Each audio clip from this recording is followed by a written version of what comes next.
আজকের রেসিপি হলো পটল চিংড়ি। বাড়িতেই কিভাবে অনুষ্ঠান বাড়ির মতন পটল চিংড়ি বানাবেন তার রেসিপি আজকের আমি আপনাদেরকে সাথে শেয়ার করব। একটু স্পেশাল মশলায় একদম বাড়িতে তৈরি পটল চিংড়ির স্বাদ আসবে পুরো বিয়ে বাড়ি বা অনুষ্ঠান বাড়ির মতন। বাই দা ওয়ে, আমি মৌ, আপনাদের সকলকে আমার চ্যানেলে স্বাগত। পটল চিংড়ি তৈরি করার জন্য আমি লম্বা লম্বা একদম দেশি পটল নিয়েছি। দেখুন, আমি একদম লম্বা লম্বা দেশি সাইজে পটল নিয়েছি। এবার এটাকে পরিষ্কার করে কেটে নেব। দেখুন, আমি এরকম চৌকো চৌকো করে কেটে নিয়েছি। আমি পুরো খোসা বাদ দিয়ে দিই, অর্ধেক খোসা রেখে রেখে কেটেছি। গ্যাসে কড়া নিয়েছি, তাতে সর্ষের তেল দিয়ে দিয়েছি। তেল গরম হয়ে গেলে কেটে রাখা পটলগুলো আমি তাতে দিয়ে দিচ্ছি। দিয়ে পটলটাকে আমি নেড়ে চেড়ে খুব সুন্দর করে লাল করে ভেজে নেব। দেখুন, আমি পটলটাকে নেড়ে চেড়ে খুব সুন্দর করে ভেজে নিচ্ছি। পটলটার গা খুব সুন্দর যতক্ষণ না লাল হচ্ছে ততক্ষণ পর্যন্ত ভাজতে হবে। পটলটাকে এদিক ওদিক করে সব দিকটা সুন্দর করে লাল করে ভেজে নিতে হবে। আপনি যদি আমার চ্যানেলে নতুন হন তাহলে দয়া করে আমার চ্যানেলটি সাবস্ক্রাইব করে নেবেন ও পাশে থাকা বেল আইকনটি অবশ্যই প্রেস করে দেবেন।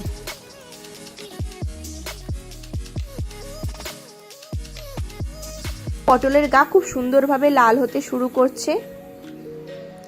উল্টে দিয়ে যে পাশটা লাল হবে না সেই পাশটাকেও আবার উল্টে দিয়ে লাল করে ভেজে নিতে হবে। আমার চ্যানেলে আরও অনেক পটলের রেসিপি রয়েছে, আপনারা চাইলে সেই ভিডিওগুলো দেখতে পারেন। দেখুন, পটলটা খুব সুন্দর করে লাল লাল করে ভাজা হয়ে গেছে। এবার এটাকে আমি একটা পাত্রে তুলে নিচ্ছি।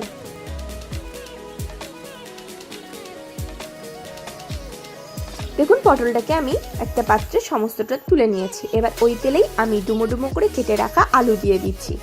আলুটাকেও আমি নেড়ে চেড়ে খুব সুন্দর করে লাল করে ভেজে নেব।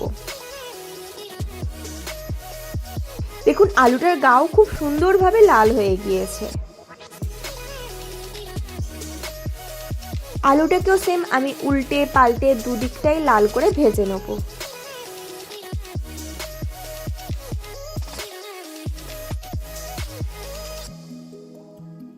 দেখুন, ওলট পালট করে আমি আলুটাকেও খুব সুন্দর করে লাল করে ভেজে নিয়েছি। এবার আলুটাকেও আমি একটা পাত্রে তুলে রাখবো।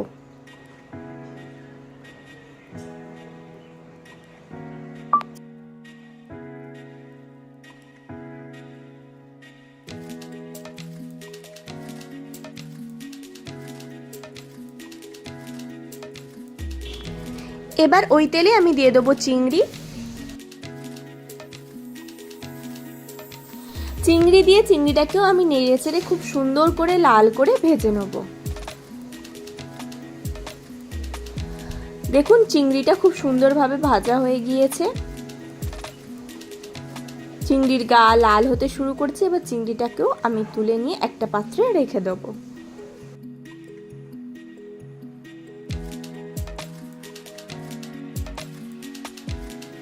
এবার আমি গ্যাসে কড়াতে আমি সর্ষের তেল নিয়ে নিয়েছি।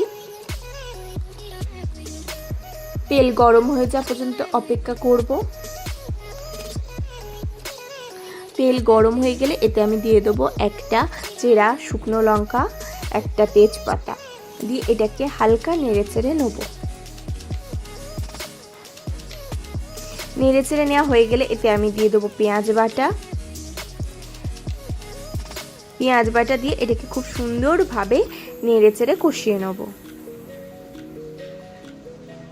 আপনারা অবশ্যই এই পদ্ধতি ফলো করে পটল চিংড়িটা বানান।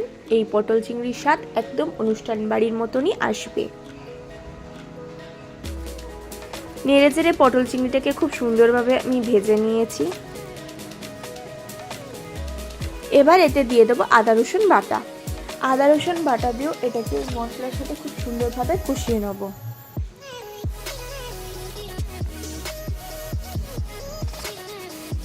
এবার এতে আমি দিয়ে দেবো টমেটো। টমেটো দিয়ে একটুখানি নেড়ে চেড়ে নেব।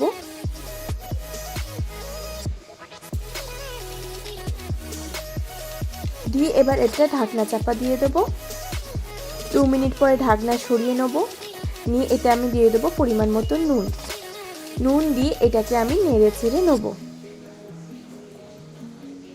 দিয়ে এটাকে আবারও 2 মিনিটের জন্য ঢাকনা চাপা দিয়ে দেবো। 2 মিনিট পরে ঢাকনা সরিয়ে নিচ্ছি। এবার এতে আমি দিয়ে দেবো পরিমাণ মতন হলুদ গুঁড়ো, দিয়ে দেবো পরিমাণ মতো লঙ্কা গুঁড়ো, দিয়ে এটাকে খুব ভালোভাবে কষিয়ে নেব।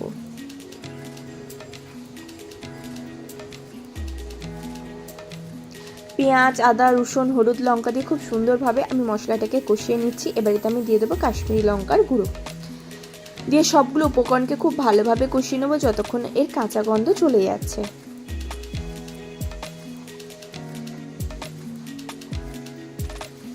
মশলাটা খুব সুন্দরভাবে কষিয়ে নিয়েছি। এবার এতে আমি দিয়ে দেবো কোকোনাট মিল্ক বা নারকেলের দুধ।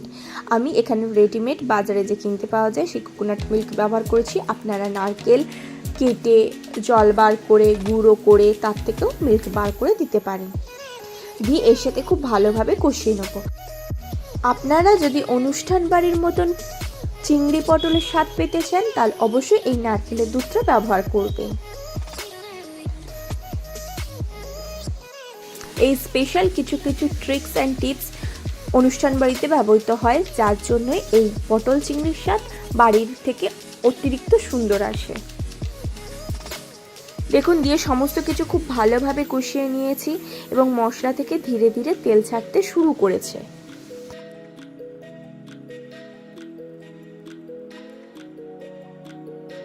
মশলাটাকে আমি আর 1-2 মিনিট কষিয়ে নেব। নেওয়ার পর এতে আমি দিয়ে দেবো সামান্য পরিমাণে গরম জল।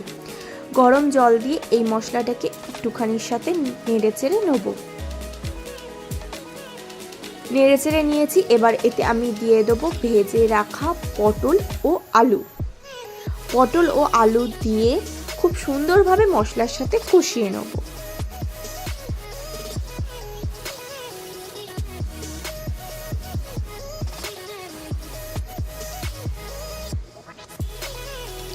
খুব সুন্দরভাবে কষিয়ে নিয়েছি। এবার এতে আমি দিয়ে দেবো ভেজে রাখা চিংড়ি দিয়েও এবার এটাকে খুব সুন্দরভাবে কষিয়ে নেব।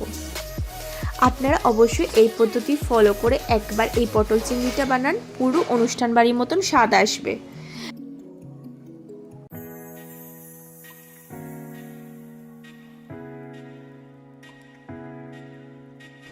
খুব সুন্দরভাবে আমি 3-4 মিনিট এটাকে কষিয়ে নিয়েছি। এবার এতে আমি দিয়ে দেবো পরিমাণ মতো জল।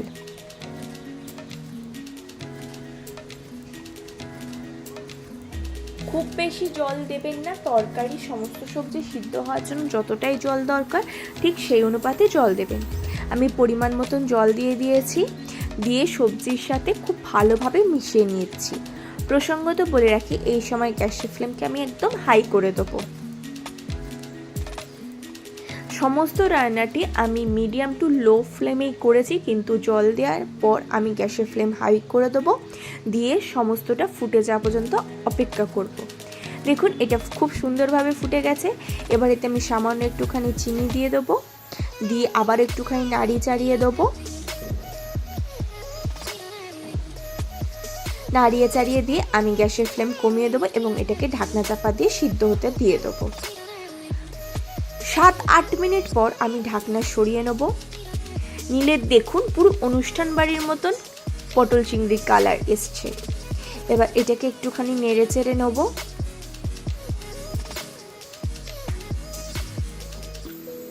এটা সিদ্ধ হতে আরেকটু বাকি আছে। এটাকে আমি আরও 5-6 মিনিটের জন্য ঢাকনা চাপা দিয়ে দেবো। 5-6 মিনিট হয়ে গেছে, আমি ঢাকনা সরিয়ে নিচ্ছি। দেখুন, কালারটা পুরো অনুষ্ঠান বাড়ির মতনই এসছে। এবার এটাকে নেড়ে চেড়ে আমি নেব।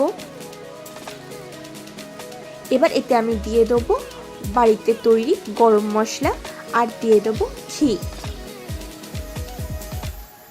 দিয়ে এর সাথে খুব ভালোভাবে মিশিয়ে নেব। রান্নার শেষে এই গরম মশলা ও ঘিটা অবশ্যই ব্যবহার করবেন। এটাকে মিশিয়ে নিয়ে এবার গ্যাসের ফ্লেম আমি অফ করে দেবো। এই গরম মশলার রেসিপি পেতে আমার চ্যানেলটি অবশ্যই ফলো করে রাখবেন। আমি 2-3 দিনের মধ্যেই সেটি আপলোড করব। এবার এটাকে ঢাকনা চাপা দিয়ে 2 মিনিট স্ট্যান্ডিং টাইমে রেখে দিলে তৈরি হয়ে যাবে অনুষ্ঠান বাড়ির স্টাইলে পটল চিংড়ি। আপনারা বাড়িতে অবশ্যই একবার এই রেসিপিটি ফলো করে পটল চিংড়ি বানান। আমি গ্যারেন্টি দিয়ে বলছি পুরো অনুষ্ঠান বাড়ি পটল চিংড়ির স্বাদ পাবেন। আশা করি আজকের ভিডিওটি আপনাদের ভালো লেগেছে। যদি ভালো লাগে তাহলে অবশ্যই লাইক করবেন, কমেন্ট করবেন, শেয়ার করবেন আর আমার চ্যানেলটি অবশ্যই সাবস্ক্রাইব করে নেবেন এরকম নিত্য নতুন রেসিপি পাওয়ার জন্য।